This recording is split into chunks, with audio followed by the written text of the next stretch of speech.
আমাদের ম্যাচের স্কোর হয়ে গেছে 3/3। এখন এখানে একটা আমার টিমমেট নক হয়ে গেছে। আমার কাছে আছে একটা SBD আর MP5 ম্যাক্স। এর মাধ্যমেই এখন এনিমিদের উপর অত্যাচার শুরু। একটা এনিমিকে দেখলাম, ওকে SBDর বডি মারতে মারতে আমার টিমমেট কিলটা শুরু করে ফেললো। কিন্তু আমাদের উদ্দেশ্য না, আমাদের উদ্দেশ্য হচ্ছে ম্যাচ জিতা।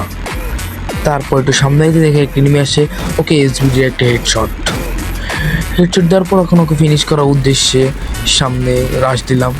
যার ফলে একটু হালকা কভার নিয়ে ওকে ফিনিশ করলাম। ওকে ফিনিশ করার পর সাইডে আসতে দেখে একটা এনিমি ফ্রিতে মির্জাফরি করছে। ওকে MP5 ম্যাক্সের বডিতেই নক করে দিলাম। আমার HP একদম লো করে দিল। এরপর কোনোরকমভাবে HPটা ফুল করে আমার হাতে যা আছে, এখানে একটা ফ্রিজ গ্রেনেড আছে, এটাও মারলাম।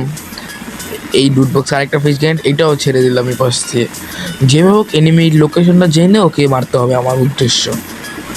গ্রেনেডও আছে, গ্রেনেডও মেরে দিলাম। এনিমি তো আর বেরোচ্ছে না, এদিকে জোনও আসতে পরে একটু কভার নিয়ে বেরোতেই দেখে এনিমিটা উপরে আমাকে অনেক ড্যামেজ দিচ্ছে। আমাকে আরও ড্যামেজ দিছে, ফ্রিজ গ্রেনেডও মারছে। তা আমি একটু হালকা কভার নিয়ে একটা গ্লুয়াল মারলাম, গ্লু মেন্টার মারলো, পরে এনিমি জাম্প একটু ওয়ান ট্যাপ। এর মাধ্যমেই ম্যাচটা বুঝলাম।